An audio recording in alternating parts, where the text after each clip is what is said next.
तो जब महापुरुष आए तो उन्होंने अपना परिचय दिया। इस जीवात्मा ऐसे नहीं जगेगी। क्यों? इसको सोते सोते कितने दिन हो गए काल माया के देश में। कहते इसके तो यानी कोई गणना गिनती नहीं। अब इतना लंबा समय निकल गया, ये अपने घर का पता नहीं बोलते, अपने सच्चे मालिक प्रीतम को नहीं बोलते। जब संत सदगुरु आए तब इसको जगह जगह की अपने उस सच्चे लोग की याद दिला रहे कि देख वहाँ क्या है और यहाँ क्या। तू कहाँ की रहने वाली और कहाँ फंस गई। तो पूरा परिचय दे रहे हैं। क्या कह रहे हैं कि साधो सोनिज इतेश हमारा, साधो सोनिज देश हमारा। है कि मेरा देश ये नहीं है। मैं सतलोक सचखंड से आया हूँ। ऐ जीवात्मा तू भी वहीं की रहने वाली है, लेकिन तुझको यहाँ काल माया के देश में फंसे हुए तमाम सचिव तेजा द्वापर कलयुग निकल, कोई निकालने के लिए नहीं आया। अब तुम अपने देश को चल, तो ऐसे तो हो जाएगी नहीं, भूल चुकी। पहले पूरा परिचय दे रहे हैं कि जो तू जहाँ की रहने वाली है मैं भी वहीं से आया हूँ। वो देश कितना सुंदर कितना खुशनुमा है, यहाँ तो उस तरह का कुछ भी नहीं है कि जहाँ जाए फिर लौट न आवे, जाए लौट न आवे। जहाँ जाए फिर लौट न आवे, जहाँ जाए लौट न आवे। भव सागर की धारा, सागर की धारा। सोनिज देश हमारा, सोनिज देश हमारा। एक बार बात मान लो और नाम की कमाई करके जीवात्मा को जगा लो, फिर तुमको अपने घर पहुंच कर यहाँ फिर कभी आना ही नहीं, कभी दुख के सागर में नहीं आएगी कभी। क्या कह रहे हैं कि सूरज चांद प्रकाशित नहीं, सूरज चांद प्रकाशित नहीं। नहीं नभ मंडल तारा, नहीं नभ मंडल तारा। सोनिज इतेश हमारा, सोनिज देश प्रभु जीवात्मा को कैसे जगाएंगे। यहाँ की पहले बात बताएंगे, फिर अवकाश तेरे देश में क्या वहाँ की भी बात बताएंगे। तब ये समझे कि अरे मेरा देश तो बहुत सुंदर है, मैं यहाँ कैसे फंस गई। क्या कह रहे हैं, वहाँ कोई सूरज चांद इस तरह का छिपने वाला उगने वाला नहीं, अंदर प्रकाश अखंड प्रकाश, कभी गुस्सा नहीं है। और कहते हैं नहीं नभ मंडल तारा, इस तरह का आकाश और तारागण वहाँ नहीं है जो दिन में दिखाई न देते। आगे क्या कह रहे हैं कि उदयनाथ दिवस नहीं रजनी, उदयनाथ दिवस नहीं रजनी। बिना ज्योति उजियारा, बिना ज्योति उजियारा।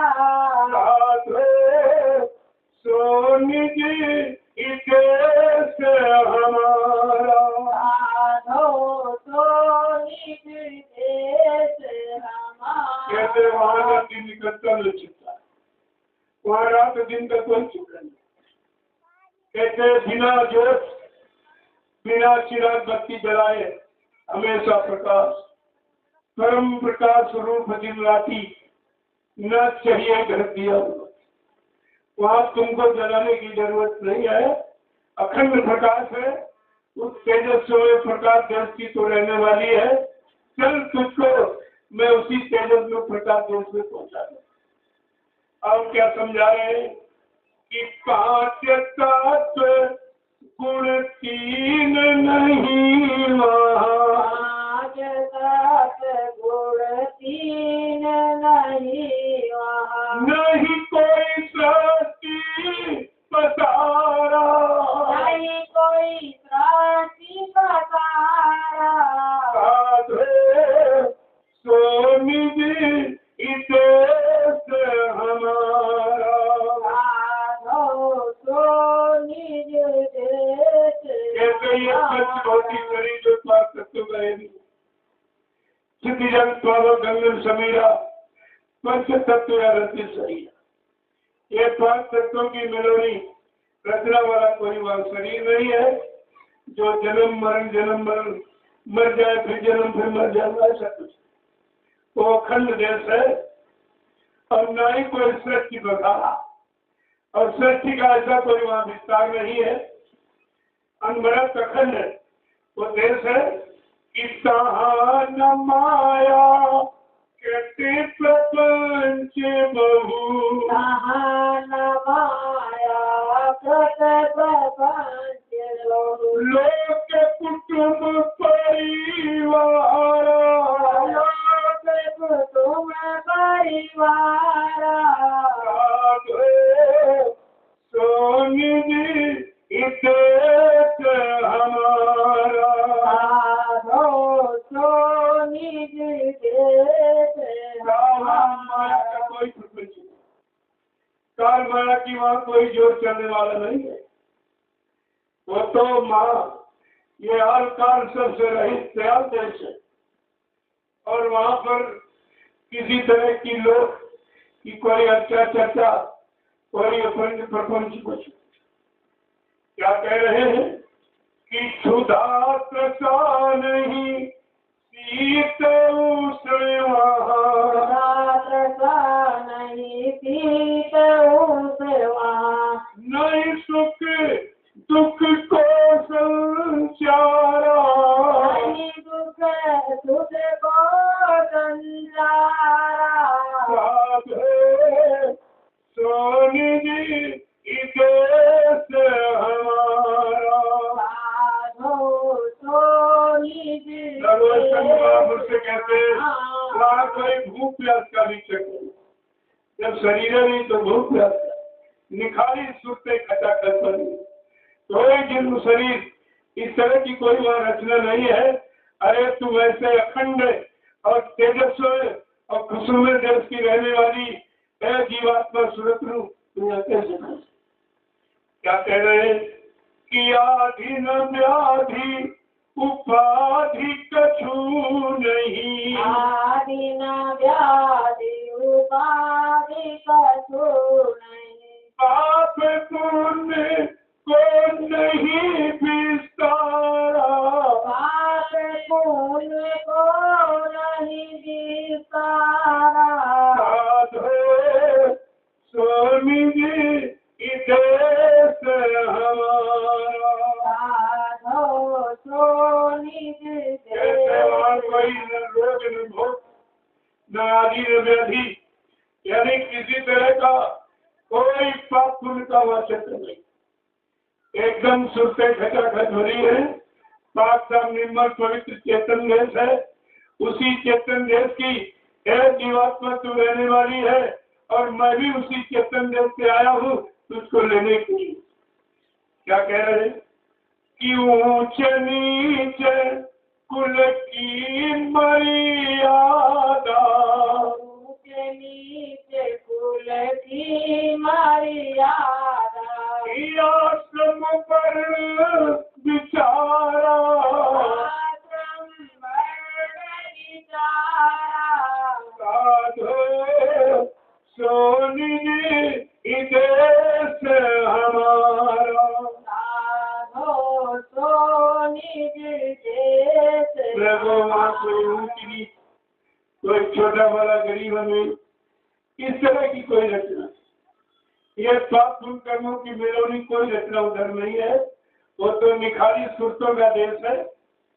क्या कह रहे हैं कि अधर्म धर्म कहाँ कछु नहीं, धर्म अधर्म कहाँ कछु नहीं, संयम नियम आचारा, संयम नियम आचारा, सोनिधि इतेश हमारा, साधो सोनिधि समुद्र में जहाँ जहाँ जीवात्मा फंसी है वो फंसाव के सारे साधन और युक्तियां सब खोल के कह रहे हैं कि यहाँ तो अधर्म धर्म वहाँ ये कुछ, और वहाँ कोई यानी संयम नियम, क्यों शरीर है नहीं इसलिए शरीर की कोई क्रिया वहाँ नहीं है, केवल चेतन जीवात्माओं का भंडार है। क्या कह रहे हैं अंत में समझा के क्या कह रहे हैं, अति अभिराम धाम अति सुंदर, अति अभिराम धाम अति सुंदर, अति अभिराम धाम अति उत्तम, अति अभिराम धाम अति उत्तम, शोभा जासु अपारा, जासु अपारा, साधो सोनिधि इतेश हमारा, साधो सोनिधि देश हमारा। ऐसा सुंदर खुशनुमा देश जिसकी यहाँ कोई उपमा नहीं है, इतना सुंदर अच्छा उत्तम देश, उसी सुंदर उत्तम देश की जीवात्मा तुम रहने वाली है और मैं भी उसी देश से तुझको लेने के लिए आया हूँ। चल मेरी बात मान ले, इस नाम की युक्ति ले ले और बैठ करके नाम की कमाई जल्दी से करके अपना आंख और कान खोल ले और अपने असली सुंदर देश की तरफ चल पड़।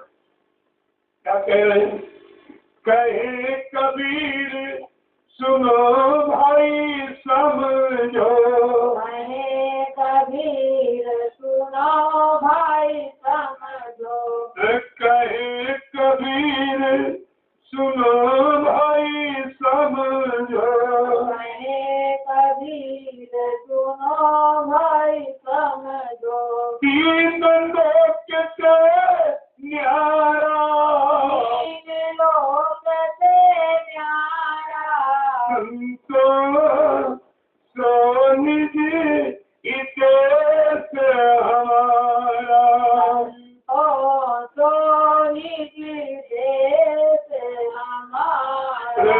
जो उस देश में गया उसी ने बताया। कबीर साहब कह रहे हैं कबीर कोई शरीर का नाम नहीं है, काया भी कबीर, जिसने अपनी काया शरीर में ही वो परमात्मा से मिलने का रास्ता है, उसकी कमाई करके इस काया को सार्थक बना लिया हो, काया का भी कल्याण हो जाए और काया में रहने वाली चेतन जीवात्मा का उद्धार हो जाए।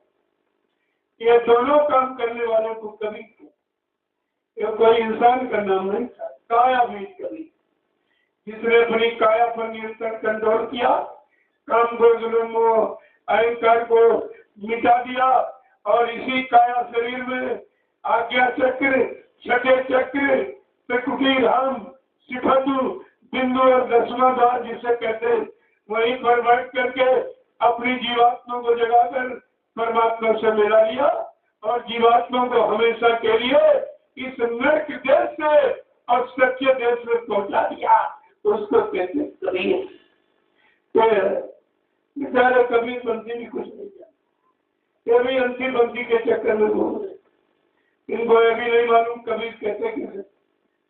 ये सब चीजें जब मिलेंगी जब आप सच्चे संत सदगुरु का सत्संग सुनोगे, जो देश से आया है इस मृत्यु रूप में जीवात्मा को जगाने की, वो जागृति का संदेश, जागरण का संदेश जब सुनोगे तब तुम्हारी जीवात्मा जगेगी और उसके अंदर एक फुर्रा एक मतलब उत्साह, एक जिज्ञासा पैदा होगी अपने मालिक से मिलने की, अपने प्रीतम का दर्शन करने की और अपने सच्चे घर जाने की।